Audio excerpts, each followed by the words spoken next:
다음은 주진우 의원님 질의하세요.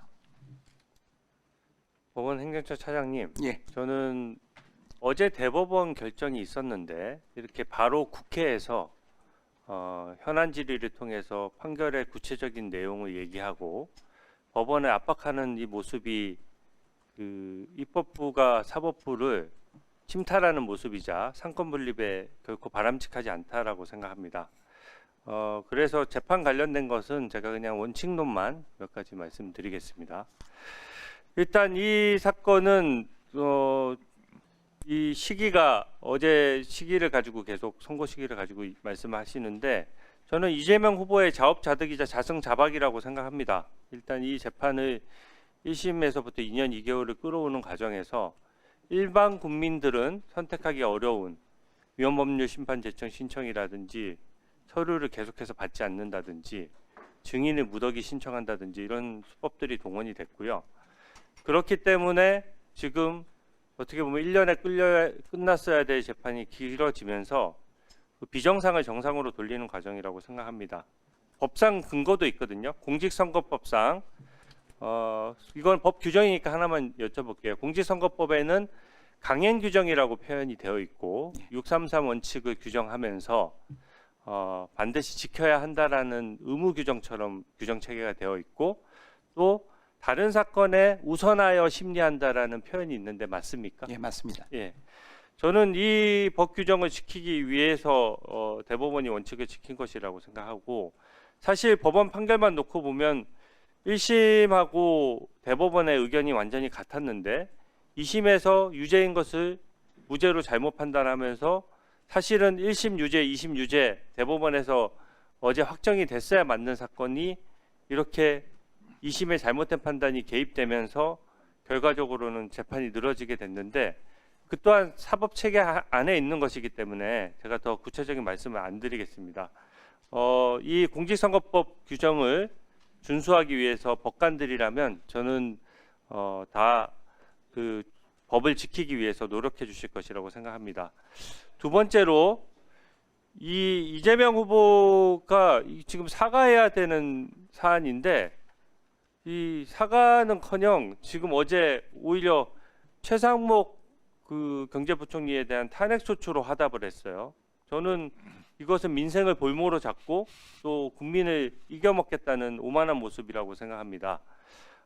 지금 이재명 후보가 친형 강제 입원에 관여 안 했다라고 함으로써 2심까지 벌금 300만 원이 선고됐다가 그때는 판례까지 변경되면서 다수 의견 7명, 소수 의견 5명으로 무죄로 기사 회상한 일이 있었습니다. 그때는 대법원 판결을 존중합니다라고 하고 어떻게 보면 희색이 완전히 만연했었는데 지금 어제는 10대 2로 다수와 소수 의견이 갈렸는데도 지금 거기에 대해서 구체적인 내용에 대한 설명 없이 사법 쿠데타니 어쩌니 하면서 사법부만 겁박하는 것이거든요.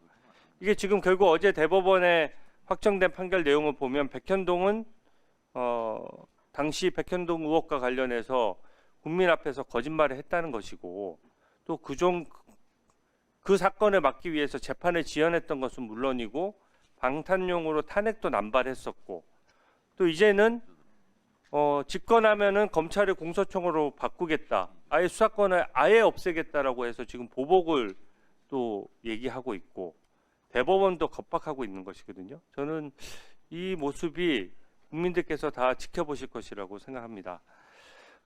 또 이제는 급기야 오늘은 또 셀프 사면용으로 대통령 되면 재판 멈춘다는 법안도 제출하겠다라고 하고 또 공직선거법을 이거 지금 현재 재판 중인 정치인들도 많은데 벌금 100만 원에 벌금 1000만 원으로 상향하겠다는 법안을 이미 민주당에서 발의를 해놨고요. 심지어 이제 허위사실 유포죄도 없애겠다고 하는 판국입니다. 저는 이렇게 개인을 위해서 한 개인을 위해서 이렇게 입법권을 남용해서는 절대 안 된다라고 생각하고요. 법무부 차관님, 네. 그런 의미에서 지금 이재명 후보 관련된 지난 대선에서 그 기소됐던 사건 중에서 이재명 후보 관련된 사건이 딱 한 건 남았거든요. 네. 그러니까 대선에서 반칙을 했으면 다음 대선에 못 나오는 게 원칙이고 총선에서 반칙을 하면 다음 총선에 못 나오는 게 원칙이에요. 근데 이게 조기 대선 국면이긴 한데 그 언론 보도를 보면 이하영 부지사가 기소될 때 그 쌍방울 그룹 임직원이 이하영 부지사의 요청을 받고 그 당시 이재명 대선 후보, 이낙연 당시 후보랑 경선 중간이었거든요. 거기에 임직원으로 쪼개기 후원을 해서 9천만 원을 이재명 후원 계좌로 넣었다는 보도가 있었습니다. 네. 이 부분은 당연히 수혜자인 이재명 후보에 대해서도 조사를 해야 되는데 지난 대선에 있었던 일이에요.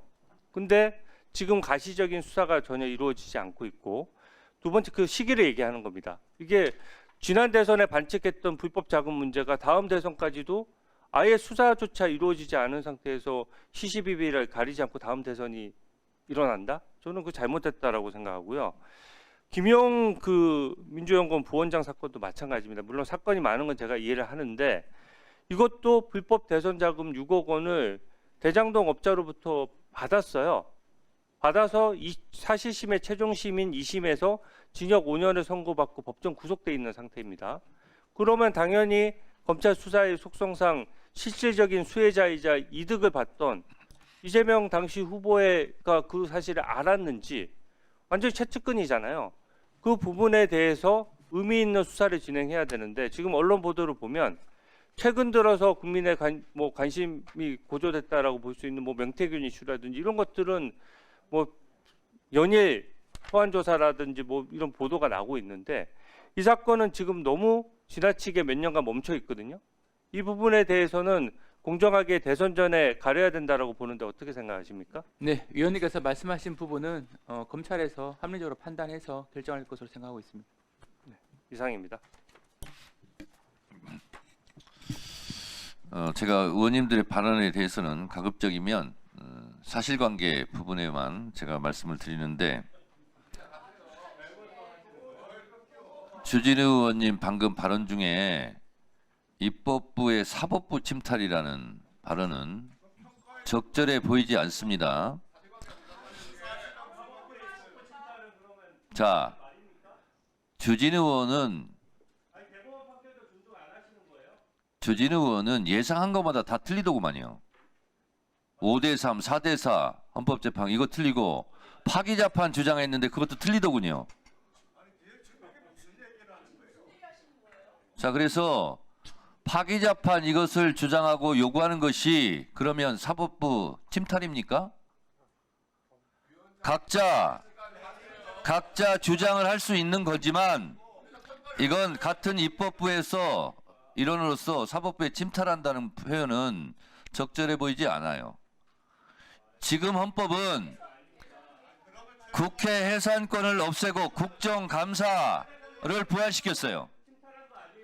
국회의원들이 위원회에서 발언하는 것은 어떤 것도 할 수 있어요.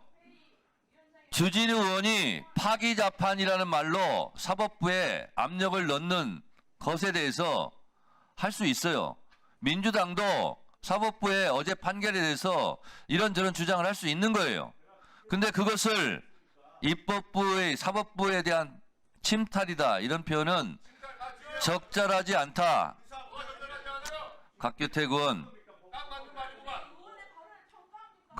반말하지 마시고 자 적절해 보이지 않습니다. 그 단어는 제가 국회법도 다 살펴보고 했는데 딴 얘기는 더 이상 안 하겠습니다. 근데 그런 용어는 좀 자제해 주시기 바랍니다.